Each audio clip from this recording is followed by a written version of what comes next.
Hello mga kaprobinsyano, gagawa tayo ng DIY na mic sa ating dashcam camera. Ito,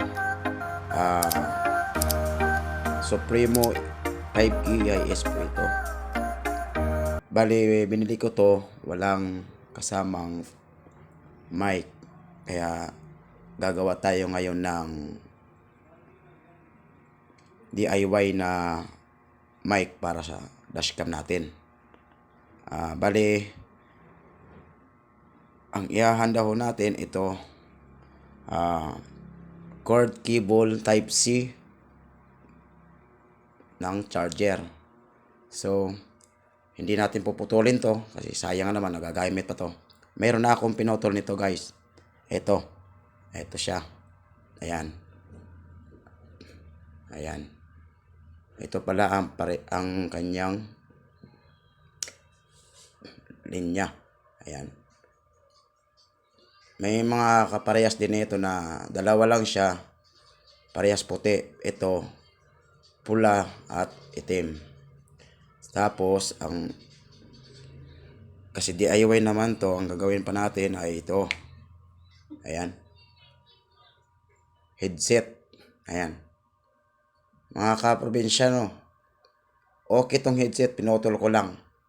Ayan. Kasi nga, itry lang natin gagawa ng DIY na mic. Bali, ayan siya. Bali, ang gagawin niyan guys, kahit magburo baliktad yan, okay yan. Idudugtong mo lang yan dyan. Ayan, dudugtong mo lang. Ayan, dugtong. Tsaka kabila uli, dugtong. Ayan. Dugtong lang natin mga kaprobinsyano. Ayan. Ngayon, pag ito ay na dugtong na, lalagyan nyo ng electrical tape dito.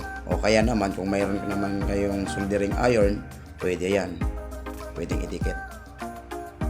Kung wala naman, pwede rin namang electrical tape. Pero mas mainam talaga na soldering iron. Okay? Bali, so may nagawa na ako guys. Ito kasi sinampul ko ngayon. Bali, ito may nagawa na ako. Ayan. Ito yon.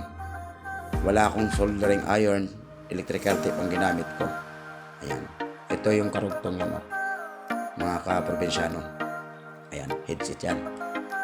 Tsaka, eto, type C rin siya na cord cable. Ayan. I-try natin to kung kakasya. Ayan. Ayan siya guys. Ayan. Ayan. Pero, subukan natin to kung epektibo siya. Ayan. Ayan.